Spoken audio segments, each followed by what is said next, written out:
Hey everyone, it's a cold, snowy day here in Missouri, and I'm taking a little walk in the woods. I love nature. A lot of times, cold is associated with lonely, and warm is associated with love and friendship.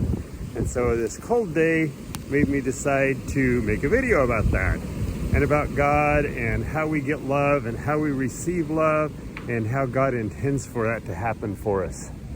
So I've been thinking quite a bit the last few weeks about that, about the importance of friendship and people and love and community.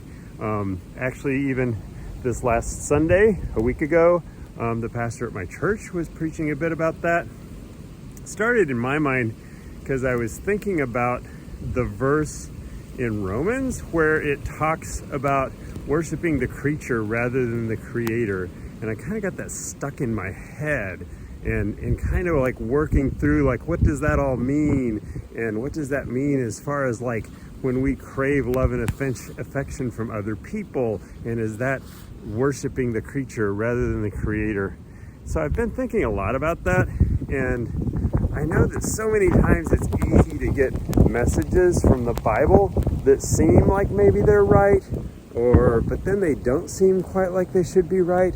Or messages from other people in our lives, especially sometimes other Christians in our lives, or even clergy in our lives, that kind of seem like maybe they're right, but then it just doesn't feel right.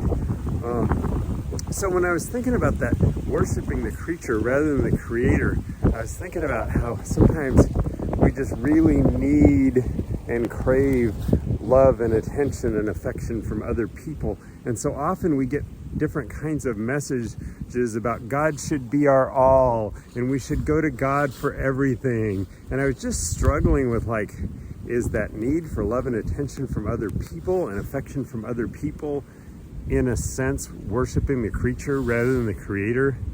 And the conclusion I came to was that God created us with the ability and the need to love each other. And there's even a lot of references, I think, in the Bible and probably even in other religious traditions about being God to each other.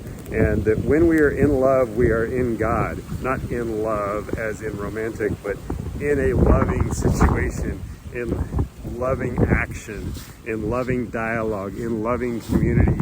I believe that that's oftentimes where God exists in our lives and where we find God in the world. So God is not outside of us, and God is not something that we bring into ourselves in a sense of isolation and loneliness, but rather God often comes to us in that sense of community and in those loving relationships. It's also true, though, that sometimes those relationships that we think are bringing God to us actually bring hurt and bring harm to us. And so it's important to realize, like, when we're getting messages from people or when we're having interactions with people that truly are bringing the Spirit of God and the Spirit of love into our lives, or truly we're bringing the Spirit of God and the Spirit of love into other people's lives, or when there's relationships that are damaging, or messages we're getting from other people that are damaging, that actually distance us from God and distance us from experiencing love and community.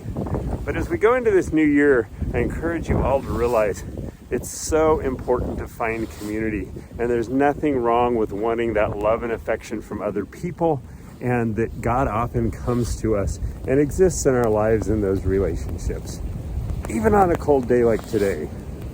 Happy New Year, everybody.